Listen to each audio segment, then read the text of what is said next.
This is a 2007 Porsche Boxster S. And back then in 2007, the iPhone wasn't out yet, nor was the iPad. So there wasn't a lot of technology back then.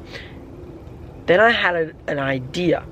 How much technology is in a car from that era compared to the cars that we have today? So let's go and find that out. Welcome to Auto Tech episode 3 with a twist.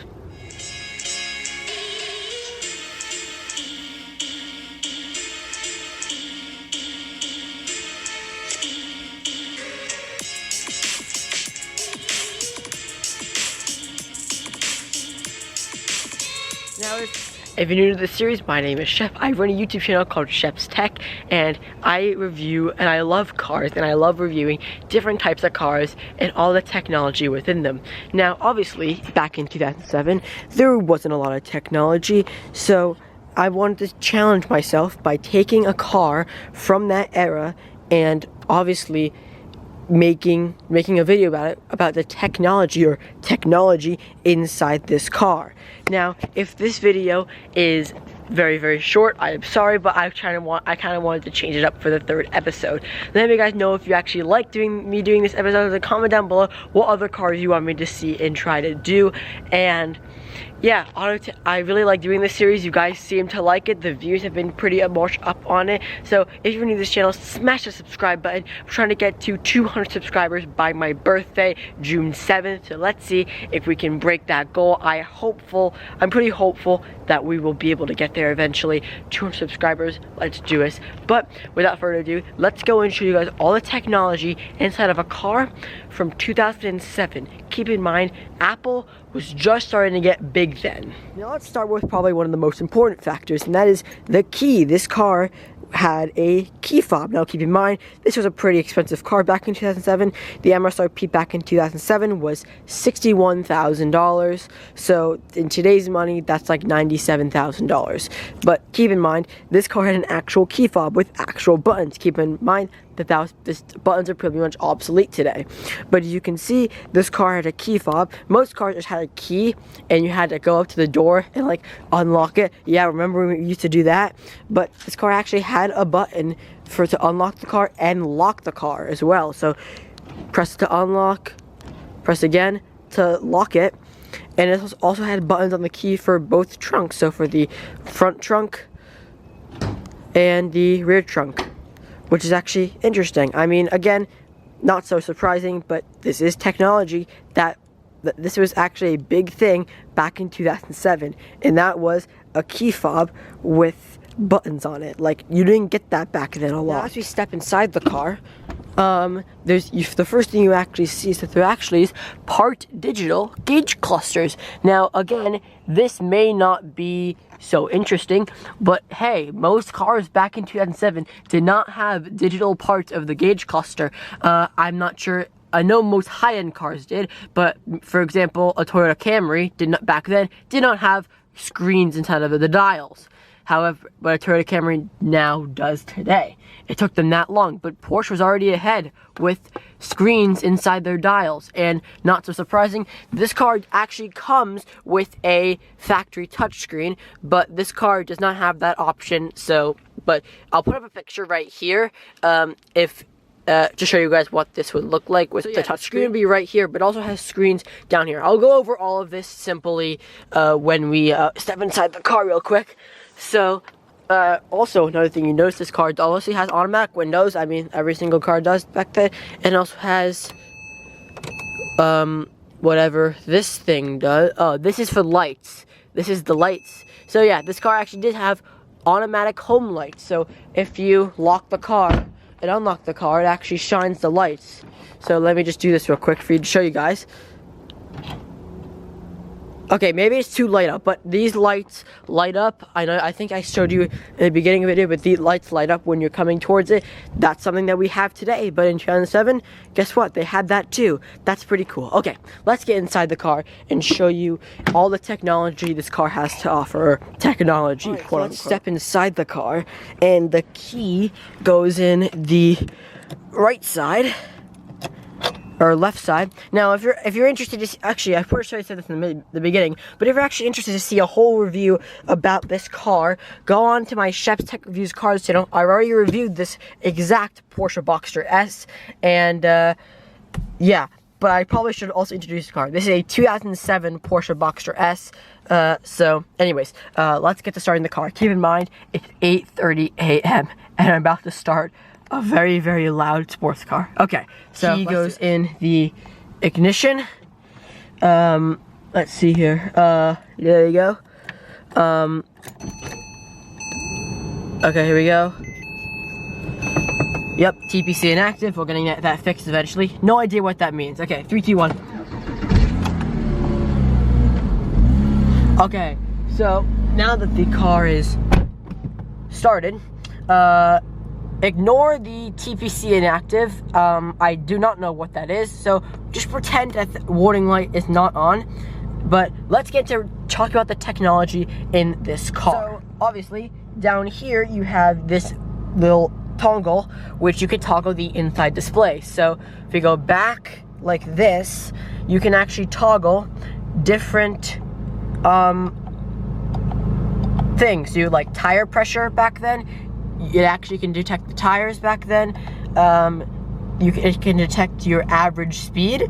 It can detect your miles per gallon. We've gotten 15.8 miles per gallon, which is not that good. We can see the full tank. We have 254 miles till we have an empty tank, and obviously tire pressure again. Now if you go back again, you can cycle between all of these. Keep in mind, this car is from 2007, so it's actually really impressive to actually see all of these toggles in here. Keep in mind, I have no idea what any of these do, but yeah, it's actually really interesting to see how many menus you can actually see. Look at that. Look how Look at all many different menus there are. It's honestly almost kind of confusing.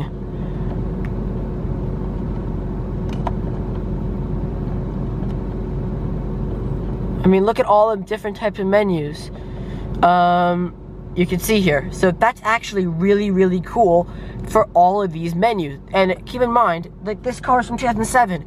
It should not have this much technology, but I'm actually surprised of how much technology a car from 2007 has. It's honestly kind of mind-blowing in a way. Okay, let's move on from then. So back then, I just want to show you guys a feature that they didn't have back then. It's automatic lights. They didn't have automatic lights back then. They only had manual. So when it got dark out, you have to manually turn them on and off. Again, most cars have headlights back then, but no, this car, keep in mind, a car that was 60 grand back then, didn't have automatic lights. That wasn't a feature back then. So I found that this kind of interesting, but again, that's also some technology. Keep in mind, 2007. Now let's get to the main point. And you might be asking, what is this? And I have no idea what this is. Comment down below if you guys know what that is. I'm just joking. This is a CD player. I'm not dumb.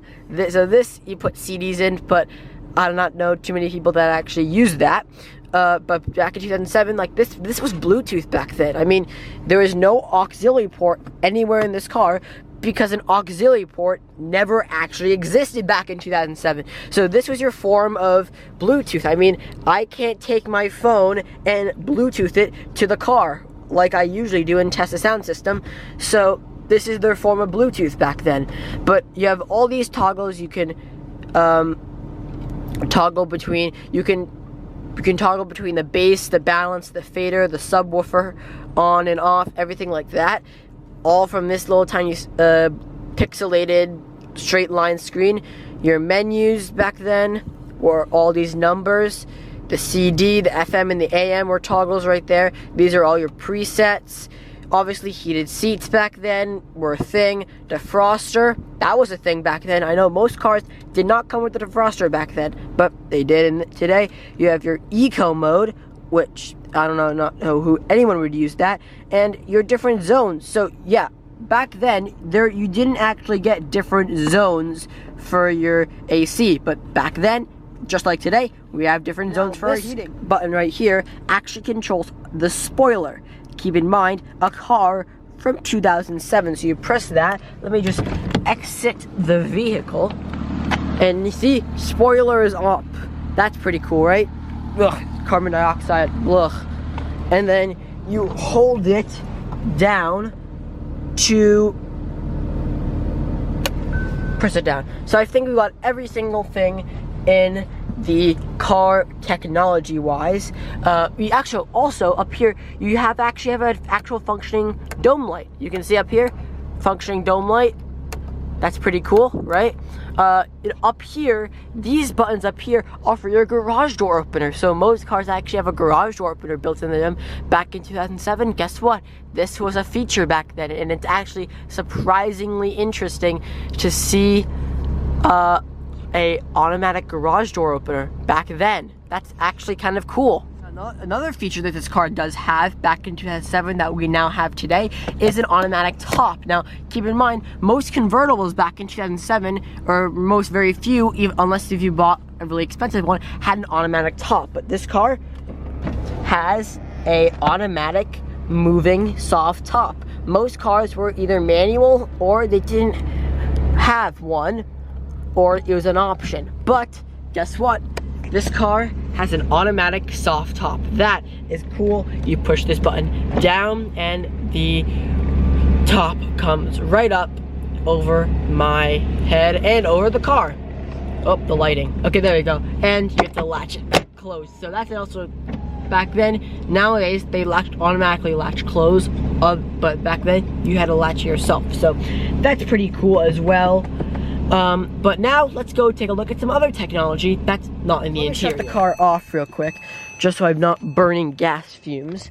And let me show you another interesting feature back then. So back then, this car did not have automatic seats. They were manual seats. The driver and the passenger seat were manual. Keep in mind, 2007, so yeah, there you go. But this car had manual going up, manual going down, and but the only automatic thing they had back then was an automatic back, which is interesting. No lumbar support at all. So I'm guessing very few cars back then in 2007 actually had lumbar or an automatic seat, but that was an actual top feature back then. Most car seats were manual, just like this. So that's actually very interesting. And most cars did not actually have interior releases for your trunks. So you have your front trunk and your rear trunk. I'll show you those in a minute. Let's just pop both of those. But yeah, interior releases for your trunks. That's interesting. Back in 2007, that was a necessary expensive feature. But today, guess what? It's standard mainly on every single car. Okay, let's go take a look at the front trunk. Not necessarily an interesting feature. The only thing I can say is that there's a light, guys. Check that out.